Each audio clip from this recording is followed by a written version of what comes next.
আসন্ন পঞ্চগড় জেলা বাস mini bus micro শ্রমিক ইউনিয়ন রেজিন নং 1660 এর ভাওলাগঞ্জ উপ কমিটি আয়োজিত আজকের জনসভা। এই জনসভায় অনেক নেতাকর্মী এসেছেন। আজকের পঞ্চগড় থেকে আগত নেতাকর্মী এবং শামীম ভাই সহ আমাদের আজকের প্রধান অতিথি জনাব মোহাম্মদ হারুনুর রশিদ চেয়ারম্যান 1 নং চিলাহাটি ইউনিয়ন পরিষদ এবং আজকের সভার সভাপতি মোহাম্মদ হারুন শেখ ভাই এবং সামনে 1660 এর সদস্যবৃন্দ, সবার প্রতি সালাম, আসসালামু আলাইকুম ওয়া রাহমাতুল্লাহি ওয়া বারাকাতুহু। আজকে আমরা সব সদস্য একত্রিত হয়েছি। 5 তারিখের পর থেকে আমাদের 1660 এর যতগুলো সদস্য আছে একত্রিত কি কোনোদিন হয়েছেন? আজকে আমরা মেলাদিন পর 1660 এর সদস্যগুলা একত্রিত হয়েছি।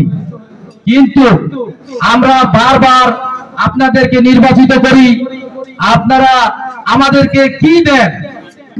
আমরা কি আপনাদের জন্য আপনাদের আশায় ভাত না খেয়ে থাকি, না আমরা আপনাদের কাছে চালের জন্য যাই? আমাদের কথা হলো শ্রমিকের ন্যায্য পাওনা।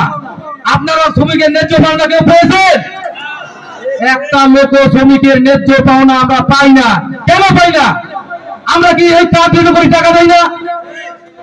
এই যে গাড়ি অ্যাক্সিডেন্ট হয়, মানুষ পঙ্গু হয়ে পড়ে থাকে, মারা যায়, একটা টাকা আমরা কখনো আমরা পাই না। কেন পাইলাম না? শামীম ভাই কাছে আমাদের দাবি এবং অন্য অন্য নেতা কর্মী যারা আছেন পঞ্চগড় থেকে, আমাদের দাবি একটা, আমরা কি দোষ করেছি? আমরা শ্রমিক, আজকে গাড়ি চালাচ্ছি, কালকে মনে করেন যে অ্যাক্সিডেন্ট হয়ে পঙ্গু হয়ে পড়ে থাকবো, আপনাদের সাহায্য সহযোগিতা আমরা পাই না। কেন পাবো না? আমাদের কথা হলো আমরা কেন পাবো না?